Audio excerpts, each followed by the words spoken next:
కంటే యేసయ్య చూపించే ప్రేమ చాలా విలువైనది.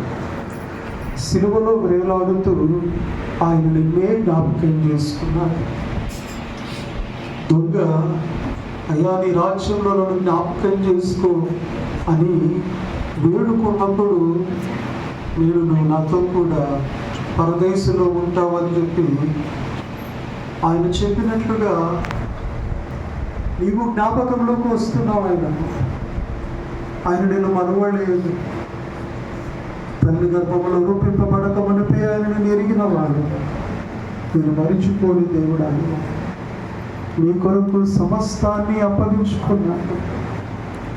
ఒకరి ద్వారా పాపము, మొదటి ఆదాము ద్వారా పాపము సంక్రమించి పాపము వలన జీవితం మనకు మరణము సంప్రాప్తమైంది.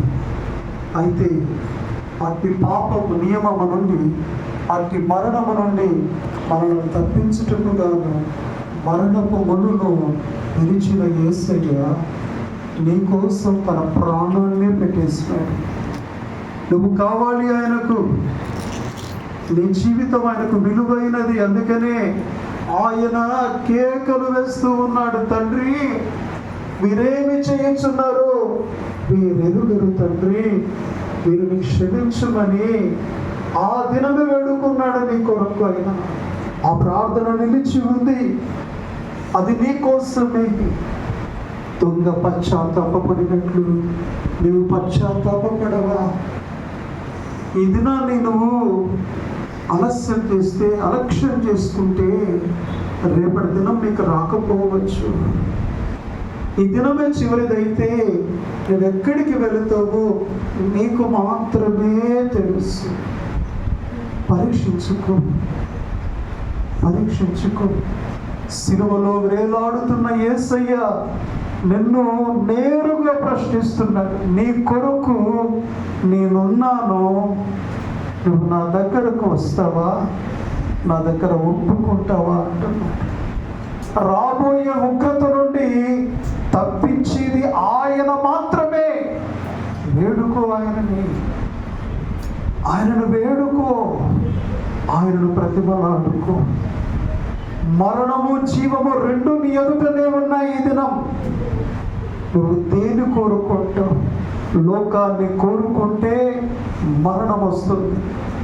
యేసయ్యను కోరుకుంటే జీవం వస్తుంది.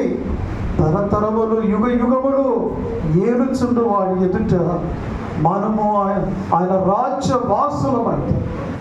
కాబట్టి కోరుకో యేసయ్యను, కోరుకో యేసయ్యా. చెప్తాము, యేసయ్యా నా కొరకు నీవు ఉన్నావని నీవు తెలియజేసావయ్యా.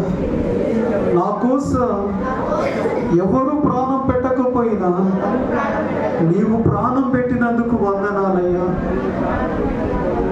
నా జీవితాన్ని ఉగ్రత నుండి తప్పించి మరణములో నుండి జీవములోనికి దాటించు నాయన. నిరంతరము నీ రాజ్యములో నేనుండునట్లు నన్ను జ్ఞాపకం చేసుకో. నా చిన్ని ప్రార్థన యేసయ్య పేరిట అడిగి వేడుకుంటున్నాను తండ్రి. ఆమేన్. God bless you. కూర్చోనండి.